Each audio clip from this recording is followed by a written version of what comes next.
Welcome to Share Talk, the only podcast where investors come first. Welcome to Share Talk. Today we've got Brandon Gill, who is Product Manager for Alight Mining Solutions Incorporated. Welcome, Brandon. Thank you. It's good to be here. Good to be talking with you this morning. So I believe you're going to be speaking at the upcoming Mines and Technology Show in Toronto, which is at Delta Hotel between 2nd and 4th of October.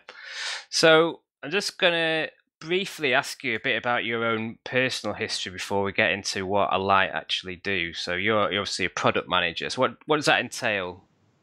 Yeah, absolutely. So as a product manager for Alight Mining Solutions, my main responsibility is making sure that the product we're delivering to the market really fits the needs of our customers and also helping our engineering team on the development side of that. So at Alight, we have an in-house engineering team that does development for products for both of our current verticals. We're a vertically industrialized company.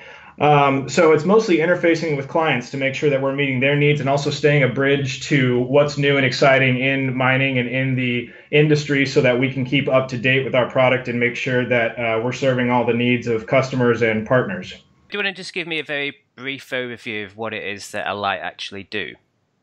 Absolutely. So at Alight, we're a software company, and what we provide is software solutions that allow mining companies to see the financial results of physical changes to their business. So we interface with other softwares such as general ledger systems like SAP and Oracle to pull in historical, financial, and operational information.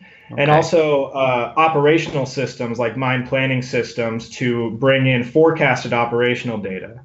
From there, we allow customers to run scenarios on their operational data and see how changes in their operational data is going to impact their financial metrics, such as their forecasted NPV, free cash flows, and other financial metrics and operational metrics that they want to see. Additionally, we allow for very robust dashboarding so that executives to low-level engineers can get a look at the metrics they really care about in their operation, their business, so they can run scenarios and do business planning based around all that. Is that like a bespoke product, or is it more off the shelf?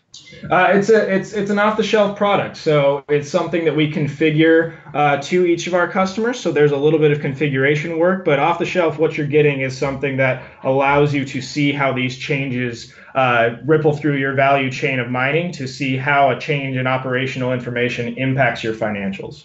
According to your experience then, how do you see the current state of uptake in digital tech in the mining industry? I think it's a positive thing, and something that, being a tech company, we're seeing a lot more companies want to adopt technology.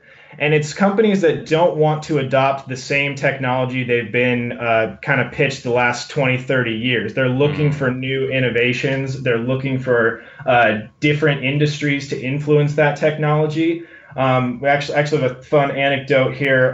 Back in last November, we had a group with the Global Mining Standards Group, sorry about that, out in San Francisco, and they brought some executives from top mining companies to tour companies like Amazon and Facebook and Google and see how they do things a little bit differently. So obviously those are tech companies that have a different mindset than mining companies. And talking with some of the people that came out from these mining companies, they were amazed at some of the innovative ways that these companies were working. And a lot of the technology is coming out that's not traditional mining technology, but seeing how it could be applied to mining applications. So I think the uptake in digital technology is definitely something that we're going to continue to see. And I think it's something that's really going to push our industry forward as we start to come out of this commodity low that we've been in for a while. Yeah, so how are you overcoming the challenge of integration there? Do you have any partners that you sort of come together with to try and avoid that problem?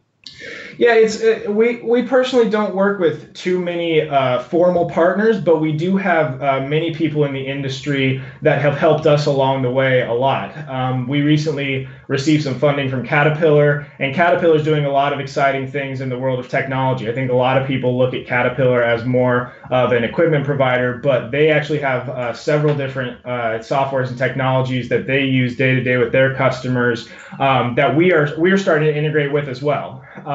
As we move forward as an industry and really beyond the industry, technology integration is going to be more and more pertinent, talking about things like IoT, automation of equipment, what we do, trying to link operationals to financials. The more that we can integrate with other technologies, the better impact we're going to have on the industry. So we approach this challenge of integrating with other technologies by just simply being open. Our technology is agnostic to any other sources that may feed it. So we take those feeds of integration from other systems like the GL and the mine planning, just so that we can provide the best solution for our customers by keeping all of that data in one place and not being, kind of closed off in a corner trying to stay away from other data. Yes, I mean when you're pitching to these sort of chief operating officers and project managers and CEOs and what have you, how big is the issue of mindset with these people, and how do you think you can go about altering it? Yeah, I think our business and other technology businesses, mining has typically been an industry that has been a little reluctant to change in the past. But I think especially now that we're coming out of this commodity bust cycle and we're seeing these commodity prices start to rise, the mindsets of everyone in the industry, not just executives, but really of everyone, are starting to be altered themselves, realizing that we can't make the same mistakes that we did leading up to the bust in 2011. How we get around this mindset change is just looking at the business, not just as a mining business, but as a data-driven business, as a technology business, as a global business. And everyone is starting to realize that mining is not something that can continue to be kind of a siloed industry that not a lot of people know about. We have to start getting out into the public. We have to start talking about why mining is important, and we have to start working together. We're seeing that from some of the big OEMs. They're starting to have collaborative programs, and we want to do the same thing. So as far as getting around the mindset and altering the mindset, I think it's something that we don't really even have to do. The industry is starting to have an altered mindset of wanting to adopt new technology, and that's something we're definitely seeing in our company, over the last 2 years for sure. I mean, obviously, mindset can be one challenge.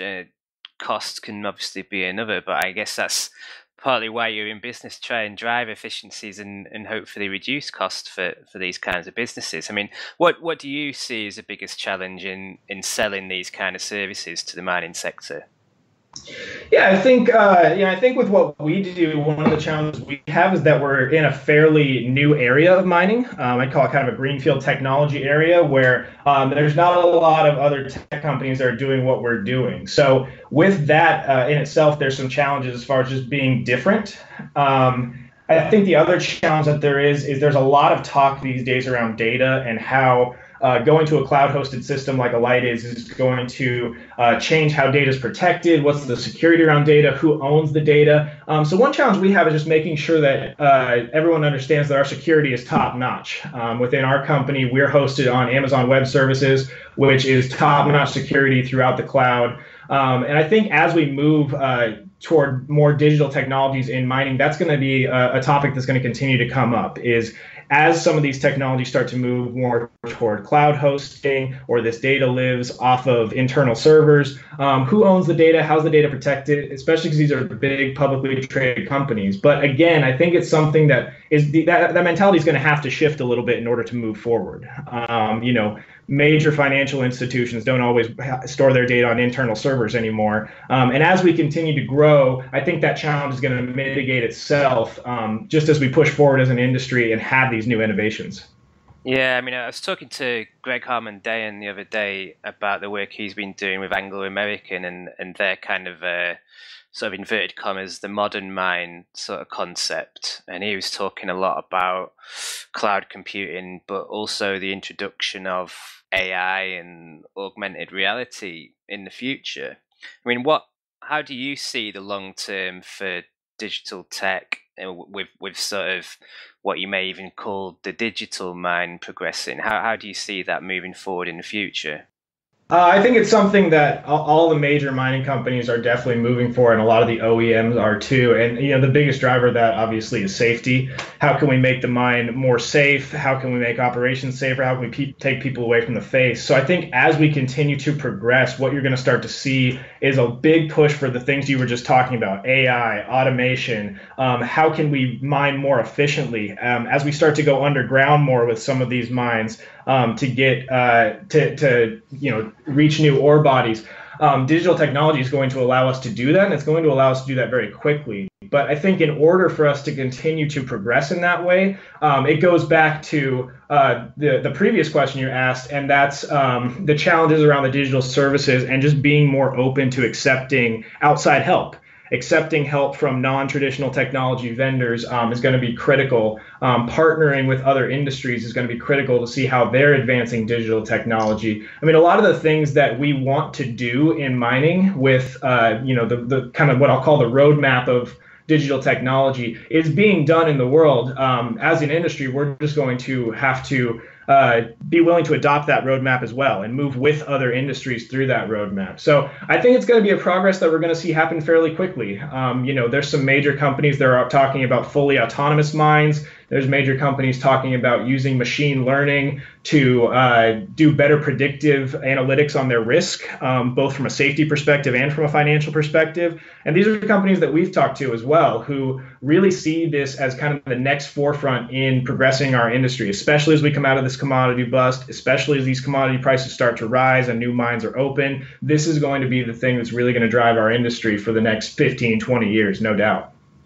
Okay, Brandon. So it's yourself and the Alight team are going to be at the Mines and Technology Show 2nd to 4th of October. Why should a delegate come and speak to you guys?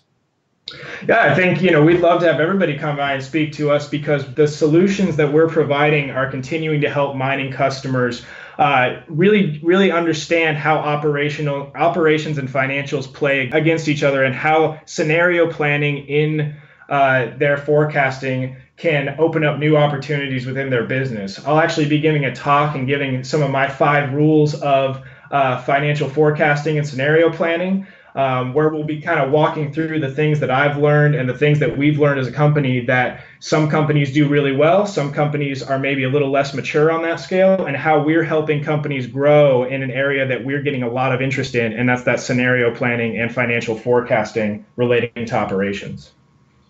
Okay, Brandon. Well, it's been really interesting talking to you today. That was Brandon Gill, Product Manager for Alight Mining Solutions Incorporated, straight from San Francisco. Thank you, Brandon. Thank you.